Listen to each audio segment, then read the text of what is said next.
E aí, pessoal, eu sou Alexandre Batista e esse é o Sobrecapa.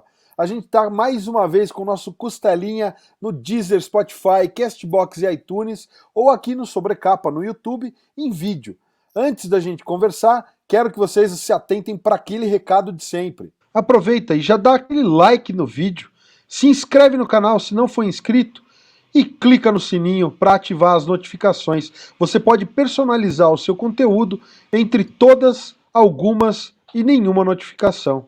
A gente aproveita e convida vocês também a visitar ultimatodobacon.com, o nosso site que tem resenhas, reviews, matérias, guias e todo o conteúdo que um bom nerd gosta. Para o nosso papo de hoje, como sempre, eu vou chamar o meu parceiro, o mais flamenguista de todos os membros do Ultimato do Bacon, o senhor Lucas Souza. Salve, Lucas, como é que você tá, parceiro? Grande Alexandre, prazerzaço estar aqui contigo mais uma vez no Costelinha.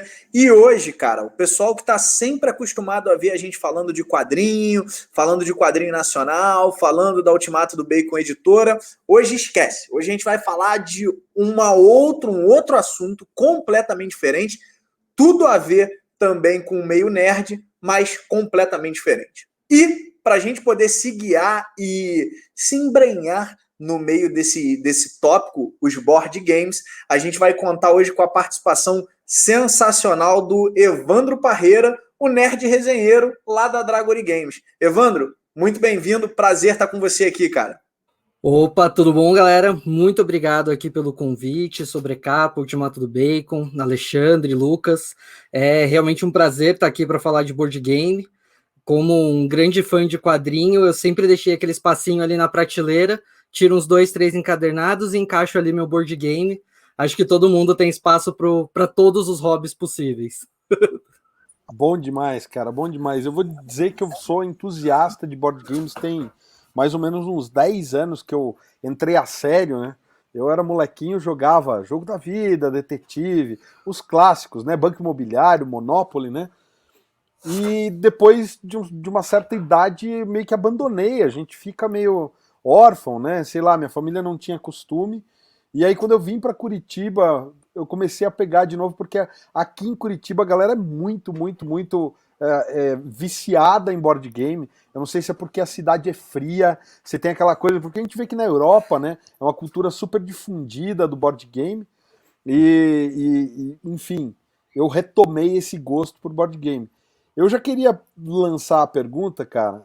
A gente tá falando da Dragory Games e eu já queria que você contasse para quem tá em casa um pouco a respeito do catálogo da Dragory Games, pra gente poder começar a falar dos boards com a galera já sabendo quais são os jogos da Dragory, para quem não conhece o selo. Muito importante quando a gente começar a falar da Dragory, ressaltar a diferença entre uma publicadora, né, e uma desenvolvedora de jogos. A gente tem no Brasil hoje muitas publicadoras. Então, quando você pega jogos grandes, que vocês veem lá fora também, um Zombicide, um Catan, eles são jogos que são adaptados para o nosso mercado, mas já vêm prontos. Então, o DNA da Dragory, o que é muito importante nela, é que ela exporta capital intelectual brasileiro. Então, ela desenvolve as artes, o jogo, tudo, toda a parte criativa dela é feita por brasileiros. A Dragory hoje tem 2 jogos lançados, que é o Arena The Contest e o Tanaris Adventures. Ambos são sucesso de venda no Kickstarter, então o nosso DNA também tem essa coisa do financiamento coletivo, sendo que o primeiro jogo, que foi o Arena The Contest, a gente fez quase 2 milhões de dólares, e agora o Tanaris Adventures a gente bateu 3 milhões de dólares. Então, seria oficialmente o maior arrecadamento feito por brasileiros em um financiamento coletivo. Mas como a gente não tem um mercado aqui tão grande no Brasil, né, não o mercado de board games, mas o nosso mercado mesmo de venda, a gente acaba não ganhando tanto a mídia e tal. Mas nós criamos principalmente dungeon crawlers de excelência, que são aqueles jogos com as miniaturas, que você vai andando, matando inimigos, que tem um foco muito grande em narrativa.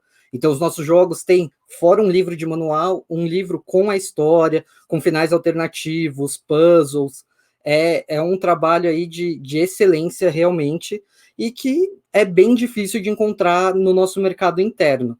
Mas a gente pretende aí, claro, no futuro, começar a ganhar as lojas aqui no nosso país também. Ô Alexandre, eu queria aproveitar aqui, se a gente já saiu falando um pouco da Dragori, e você comentou que você evoluiu nos board games e tal, e eu sou o cara que não evolui, cara, eu sou o cara que joguei ali o jogo da vida, joguei o Banco Imobiliário e parou ali por que você falou, né? Aqui no Rio de Janeiro, pelo menos de onde eu sou, não tem muito essa cultura do board game, não tem uma galera ao redor jogando, e aí no meu círculo de amizade, e aí eu acabei crescendo sem essa experiência. Evandro, eu queria te fazer uma pergunta bem leiga, mas eu tenho certeza que vai ter pelo menos uns meia dúzia aí que vai se beneficiar da resposta que você vai me dar. Tem 3 coisas que a gente ouve muito, né? É o jogo de board game tradicional de família, é o tal do RPG, e agora a gente está falando de um board game mais encorpado, você está falando de um board game que ele trabalha uma narrativa mais longa e etc. Existe alguma relação entre esses 3? O RPG e o board game, eles são co-irmãos? Ou como é que funciona isso? Né? E você pode falar um pouco da dinâmica do jogo de uma maneira geral, para quem, como eu, nunca teve a oportunidade de jogar? Posso sim, Lucas. Eu acho que, para ficar mais fácil, a primeira coisa que a gente deve imaginar é como se fosse um guarda-chuva gigante, que a gente chama de tabletop. O tabletop é qualquer coisa que você pode jogar em cima da mesa.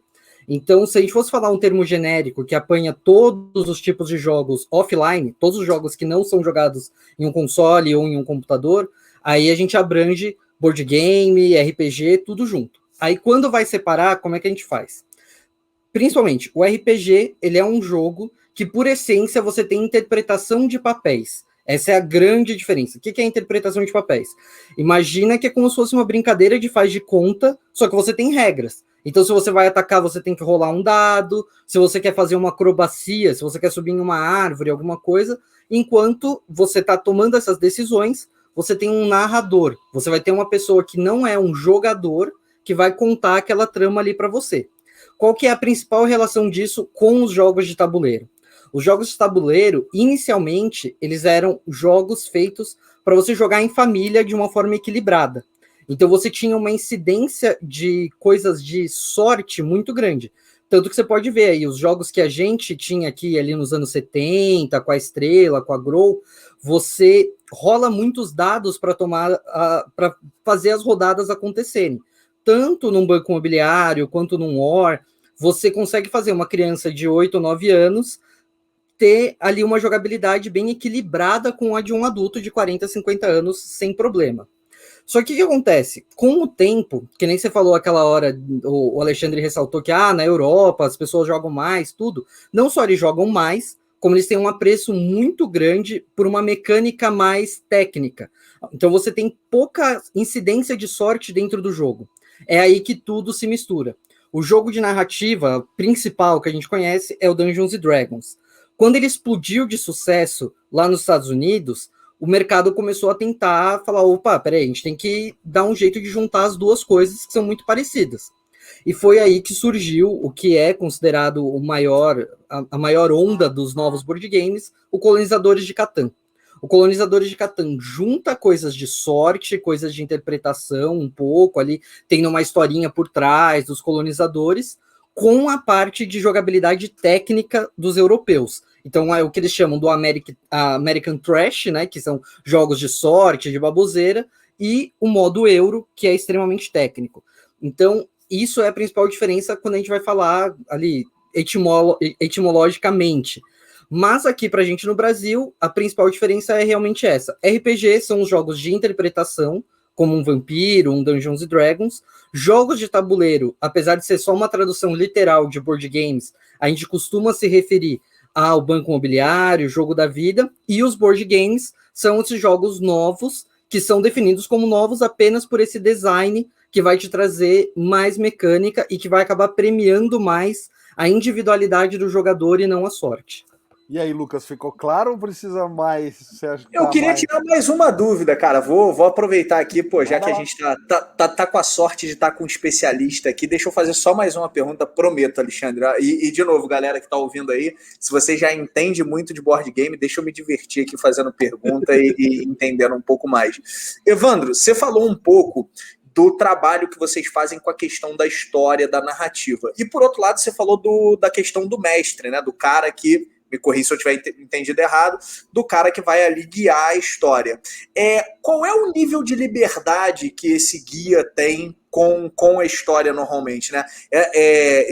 Vou chamar de manual, não sei se é o melhor termo, mas esse manual que você entrega para ele deixa ele tomar decisões muito diferentes, ou ele tem uma linha de raciocínio que ele tem que seguir? Como é que é essa correlação do mestre com a história pré-pronta que vocês entregam no jogo de vocês? O mestre, ele é uma figura ali exclusiva dos jogos de RPG, na verdade. Quando você vai para o mundo dos jogos de tabuleiro, o mestre é, na verdade, o próprio jogo, né? Ele que te conta a história. Então, na verdade, em jogos de tabuleiro, a liberdade é muito escassa, né? Ela é cerceada ali pela linearidade da história. A gente tenta dar uma grande liberdade porque a gente tem muitos finais alternativos.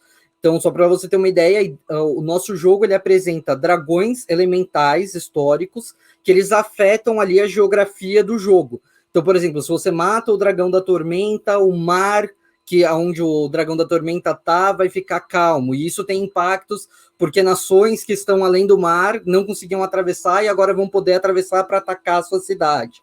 Então existe ali a liberdade de tomada de decisões, mas a liberdade do mestre enquanto história, ela é mais para o lado do RPG mesmo. Embora a gente esteja hoje desenvolvendo um RPG também, que vai ser o nosso próximo grande lançamento, aí deve sair ainda esse ano. E lá é o lugar, sim, onde você tem liberdade total. E aí, quando eu falo total, se você quer que seu dragão seja um dragão robótico atacando 1500 anos antes de Cristo, você vai colocar um dragão robótico. A regra de ouro o mestre manda. É claro que a gente pede sempre, eu digo jogador, né, não nós enquanto empresa, mas a gente pede para que o mestre tenha o bom senso, para ele não estragar o jogo criando regras ou destruindo os sonhos dos jogadores. Mas, essencialmente, você pode fazer o que você quiser. E a regra que a gente usa muito o dado decide, né? Então, você rodou, e ali deu um número alto, via de regra, você vai acabar conseguindo fazer o que você quiser. Eu vou aproveitar aqui, falando que você está falando, deu um pequeno spoiler aí do lançamento de vocês. Dá para soltar um... Não, dá para soltar um título pra gente, um nome, ou ainda tudo muito secreto? A gente consegue falar, por enquanto a gente está falando, tem um nome, o projeto, que seria Tanares para a quinta edição, né? Que seria um complemento, onde você vai poder jogar com regras de Dungeons & Dragons, com as regras da quinta edição, só que você vai ter o nosso cenário. Imagina que isso, quando a gente fala de edição, de conjunto de regras, imagina que é como se fosse o videogame. O videogame é o seu conjunto de regras. E o Tanares ou qualquer outro livro que tenha história, ele é o jogo. Então a gente vai usar esse conjunto de regras e vai trazer o nosso conhecimento de história, de mecânica. Então a gente vai ter, sim, novas classes, já tem 2 anunciadas, que a gente anunciou aí essa semana lá no Kickstarter, que vai ser o Dragon Blade e o Mad Walker. São 2 classes completamente novas. E o nome que a gente está levando até agora é realmente Tanares RPG para a quinta edição. Não sei se no lançamento a gente vai acabar fazendo alguma coisa de diferente. Bom demais, cara. O RPG é um negócio que eu sou muito fissurado, assim, cara. Jogava muito, muito mesmo. Inclusive, vou convidar a galera que está em casa para conferir nosso papo com o Rogério Saladino, que é um dos autores do Tormenta 20. Ele esteve aqui também conversando com a gente, então só fazer esse link. Evandro, outra pergunta, não sei, já estou pulando na frente do Lucas, mas voltando a falar dos board games, eu queria que você classificasse um pouco o jogo de vocês para a galera que está acostumada com esses jogos mais famosos. Por exemplo, a gente tem os jogos mais básicos, né? Como um jogo de tabuleiro para família, a gente está falando aí jogo da vida, Banco Imobiliário e tudo mais, um War. A gente tem os jogos mais simples, né, que tem uma jogabilidade mais tranquila, até apesar da dificuldade, um Zombicide tem uma jogabilidade que é simples, né? Eu acho que tem alguns mais tranquilos, né? Ô, Alexandre, se eu só fazer uma pergunta aqui, o War é jogo de família? Com a família inteira, né, parceiro? Porque aquilo ali, você tá louco. Tá maluco. Vou te falar, cara, que eu sou divorciado, atualmente casado novamente. Mas um dos motivos do divórcio foi uma jogatina de War, né? Que a minha esposa olhou pra minha cara, na época, a esposa olhou pra minha cara assim e virou tabuleiro. Né? Ela não aceitava perder no War. Eu fiz uma aliança horrível pra destruir ela. Mas tudo bem. Só um pequeno disclaimer aqui. É o final de uma partida de War, cara. Porque isso pra mim é lendário. Um final de uma partida de War. Depois disso, eu preciso falar: o nosso jogo é cooperativo, não tem guerra entre a família. Muito bom. Já me tranquiliza, porque agora eu tô casado novamente e não quero que aconteça o mesmo. E tem alguns jogos que são, né, lendariamente absurdos, né? Que nem o Game of Thrones, por exemplo, é dificílimo, demorado. Battlestar Galactica é outro que você leva 8 horas para jogar uma partida. Em que nível você encaixaria o jogo de vocês? Essa é realmente uma pergunta muito, muito legal e a gente adora responder, porque o nosso jogo, ele tá realmente entre o nível intermediário e o avançado. Por quê? Imagina como acontece em um jogo, esses jogos mobile que a gente tem hoje de MOBA, né, como um League of Legends, você tem o que a gente chama de curva de aprendizado. Então hoje, quando você compra o Arena The Contest, ele vai vir com um manual que tem exatamente 3 páginas. Ou seja, em 3 páginas você aprende a jogar o nosso jogo. E você tem, inclusive, as aventuras one shot, que a gente chama, que é aquela que você senta e joga e ponto final. Então esse seria um nível intermediário. Ele te exige um pouquinho mais do que um jogo da vida, do que um banco imobiliário, porque você tem ali diversas coisas acontecendo durante o seu jogo.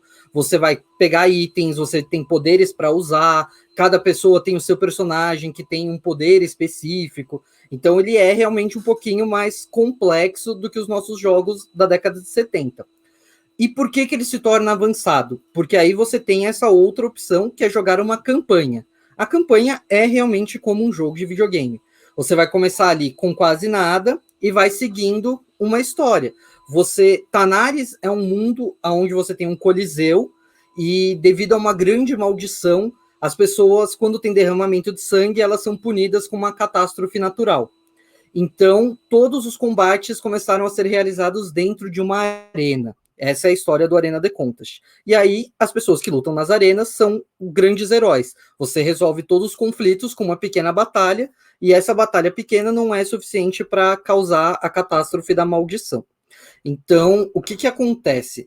Você, quando vai seguindo essa história, você tem que tomar muitas decisões, você tem puzzles a resolver, você começa a ter dentro do seu turno muitas ações que você pode fazer, porque você pode mover, você pode atacar, você pode usar um item, você pode usar uma magia, você pode usar um especial, você pode combinar ataques com as pessoas que estão junto com você, e aí sim ele se torna um jogo avançado, um jogo pesado, devido a essa quantidade de interações que você vai ter dentro de cada turno. Essencialmente é disso que se trata o jogo. Você vai ler uma história, tomar uma decisão e em algum momento vai ser levado ali ao combate, a uma missão dentro do mapa da arena. Você falou no board game, estava comentando agora um pouco do nível de dificuldade.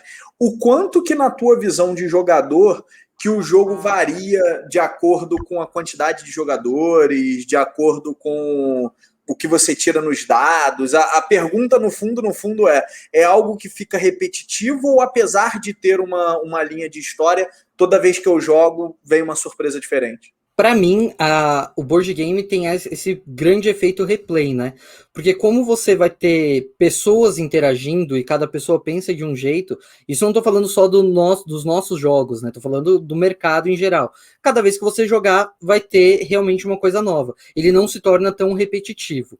O que pode acontecer, que você perguntou de quantidade de pessoas, é que quanto mais pessoas jogam, mais demora para chegar no seu turno. Então isso é uma preocupação que se deve ter na hora de escolher um jogo. Em teoria, quanto maior o número de pessoas, mais simples deveria ser o jogo. Porque assim você garante que você vai ter etapas rápidas de turnos, fazendo com que você esteja sempre ativo ali. Essa é a única preocupação que eu teria. Agora, de ser maçante é muito difícil, porque em qualquer jogo que você vai jogar, a gente tem sérias divisões a gente chama de party quando é um jogo que é versão, a gente tem esses dungeon crawlers que são andar dentro de masmorras, enfrentar inimigos, e cada um deles tem o seu nível de complexidade. Quanto ao efeito replay dos jogos, a gente consegue sempre jogar novamente, principalmente esses jogos com um novo design, porque ele é feito para isso, ele é feito para que as pessoas, enquanto indivíduo, interfiram no jogo. Por isso que você consegue, cada vez que você jogar, atingir um ponto diferente, criar uma nova piada. O importante é você ter um bom grupo de amigos, pessoas com que você se sinta à vontade de jogar.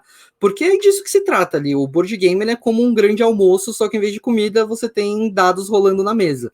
Se trata justamente disso, da interação entre as pessoas. E esse fator ele é tão único que cada vez que você jogar, ele vai te apresentar novas situações, né, vai te apresentar uma nova piada, uma nova risada, alguma coisa que você vai conseguir levar para frente. Muito legal. Eu tenho uma perguntinha antes da gente se encaminhar para o final, que é o seguinte: o Carcassonne é um jogo que instituiu o famoso Meeple, né? Trouxe ali as pessoinhas dos tabuleiros e tudo mais. E, obviamente, que um Dungeon Crawler não acontece se você não tiver um tabuleiro legal e peças legais. Como é a produção das peças do Arena The Contest? Se você puder falar, mostrar alguma coisa pra gente, não sei se tem alguma coisa para mostrar. Vou mostrar aqui, os nossos meeples hoje em dia são todos feitos assim, não sei se foca. Eles são feitos de plástico injetado, né, que eles chamam, e eles são carregados de detalhe. É claro, cada jogo vai ter ali a sua estética. Então, eu super acho que o Carcassonne combina com um meeple, porque você precisa colocar muitos ali, às vezes até no mesmo quadradinho, no mesmo espaço. Então, o meeple funciona, e antigamente você não tinha impressoras 3D, você não tinha como produzir uma peça de 2,5 centímetros com essa quantidade de detalhe. Esse daqui é o nosso dragão avatar, né? Ele tem o poder de invocar os dragões. Então, você está falando de um personagem de 2 milímetros, com rabo, com asa, com espada. Isso há 30 anos atrás era impossível. A gente tem esse cuidado de fazer as miniaturas e de ter todo o carinho de design e tudo, mas tem um espaço para todos os tipos de meeple.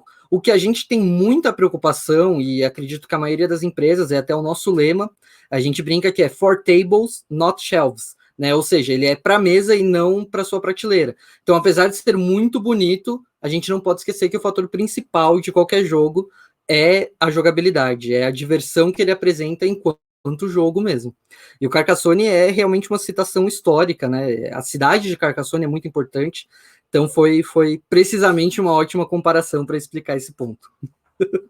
Evandro, eu quero aproveitar e comentar, cara, porque tô achando bonito pra caramba a miniatura que você mostrou. Para mim, elas são for tables, not shelves, mas também for shelves, porque eu vou confessar, cara, eu comecei a jogar Mage Knight por conta das miniaturas, porque eu achava tão bem feito na época, era tão legal, que eu falava, cara, eu preciso jogar isso aqui só para ter uma desculpa para comprar as miniaturas do Mage Knight. Eram sensacionais, cara. Então, parabéns aí, fiquei empolgado de ver as miniaturas, cara. Muito obrigado. Mage Knight é, sem dúvida alguma, uma inspiração para todos nós, não só da Dragon, mas do mercado. Todos nós, filhos ali da década de 80, 90, a gente foi crescendo e vendo a evolução desses jogos, e Mage Knight faz parte ali da nossa história. E eu vou aproveitar para deixar aqui o convite, então, quem quiser conhecer os nossos projetos ali no Kickstarter, porque dá para comprar as miniaturas separadas, tem uma série de coisas que você pode fazer.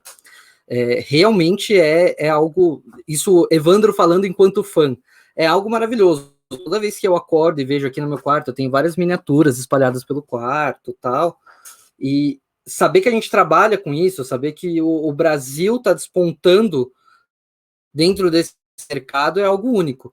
Você, assim como eu, veio de uma época onde sonhar que isso era trabalho, meu pai ia dar um pedala na minha cabeça e falar, vai estudar, moleque. E hoje em dia, estamos aqui com 3 milhões no último jogo. Então, é um alívio saber que a gente evoluiu nesse sentido. Legal demais. Evandro, eu queria aproveitar e te fazer uma pergunta, né? E vou te pedir, tenho certeza que é uma pergunta difícil, cara, mas vamos lá. Eu vou te pedir para você elencar para mim aí, até para a galera que vai ter experiências aí de jogo, ou que vai ter a primeira experiência de jogo, você elencar os teus jogos de board game favoritos. Um que você considera fácil, um que você considera intermediário e um que você considera difícil para a galera aí que vai ou começar ou intensificar a jornada nesse mundo aí. Eu gosto muito dessa separação de nível, porque daí dá para você montar uma prateleira que atende todos os seus momentos aí na sua casa. Vamos lá. De fácil, a minha indicação, logo de cara, é um game chamado Bang. Hoje em dia ele é vendido como Bang Dice, então ele é baseado em dados, onde cada jogador ele recebe uma cartinha, que é uma personalidade do Velho Oeste, e você vai resolvendo os turnos jogando dados, sendo que cada um tem um poderzinho. Tipo, um pode atirar mais longe, o outro ele consegue trocar a vida por bala, tal. E você tem essa questão de administração de vida, tal. É muito legal, mas extremamente rápido. Você consegue jogar com 8 pessoas tranquilamente e sendo rápido, assim. Você sai, volta, dá para você transformar em um drink game. Toda vez que você toma um tiro, você dá um shot, é sensacional e fácil de jogar. E jogos que costumam ser assim mais facinhos e um pouco menores, claro, tem um preço também super interessante. O Bang não passa aí dos seus R$120, é uma compra ótima. Agora, um jogo intermediário, eu sou muito, muito fã do Dixit.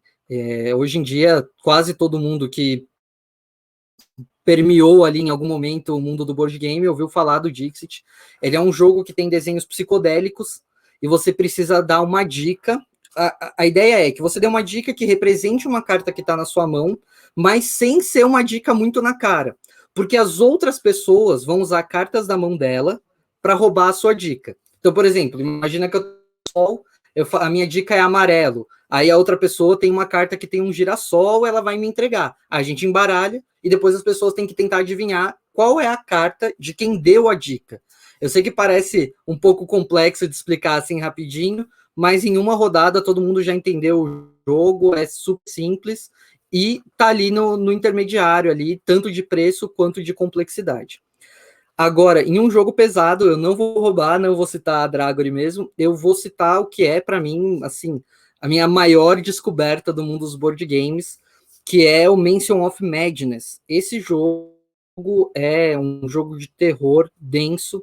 Você tem um aplicativo que vai te contar a história, então ele vai narrando para onde você vai, você está ali você tá em uma cidade amaldiçoada e vocês vão desbravando mistérios, você está tentando buscar uma redenção e fugir ali da cidade.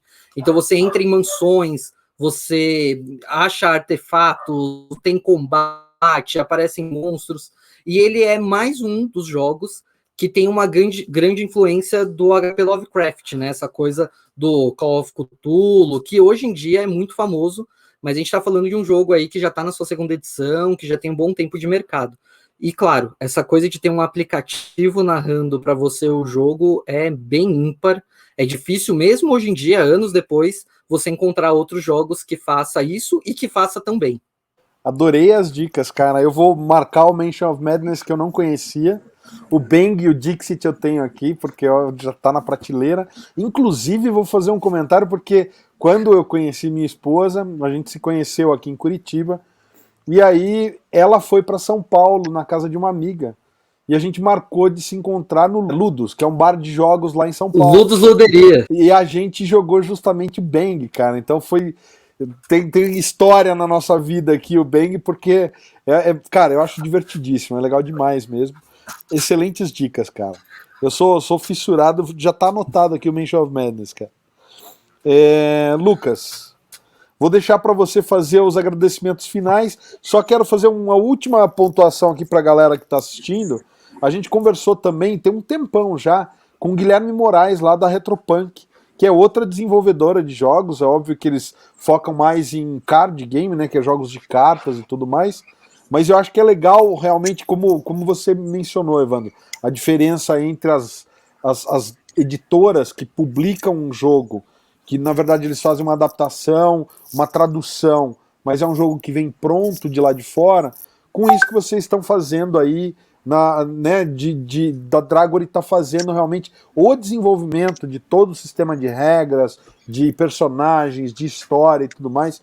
Eu, pô, curti demais o papo hoje. Lucas, a bola tá contigo. Bom, Alexandre, acho que é só a gente agradecer, né? Para quem não entende nada de board game, como é o meu caso, é legal demais a gente ouvir alguém que curte e que trabalha com isso, né? E que tem aí sucessos nas costas. E é bacana a gente entender um pouco mais. Já fiz a minha listinha, Alexandre, assim como você, fiz a minha listinha aqui obviamente, no meu caso, de jogo fácil, né, para poder começar a mergulhar nesse mundo. E só te agradecer, Evandro. Obrigadão mesmo aí pelo teu tempo, cara. Bom, quem agradece sou eu amo falar sobre os board games, é realmente uma coisa que eu amo muito, vocês viram que eu quase não paro de falar, e só a última ressalva que eu gostaria de fazer, já que a gente está aqui num espaço onde a gente tem muitos ouvintes que gostam de quadrinhos, a gente teve aí esse ano, ganhou como o melhor lançamento brasileiro, o Comic Hunter, que é um jogo de colecionadores de quadrinhos. Então, se você está nesse impasse aí, como o Lucas, de passar para o próximo nível de board game, fica essa indicação aí maravilhosa do Comic Hunter. Não é meu, não é da Dragon, mas é um ótimo jogo. Lucas, eu vou falar só uma coisa, a dica do Bang.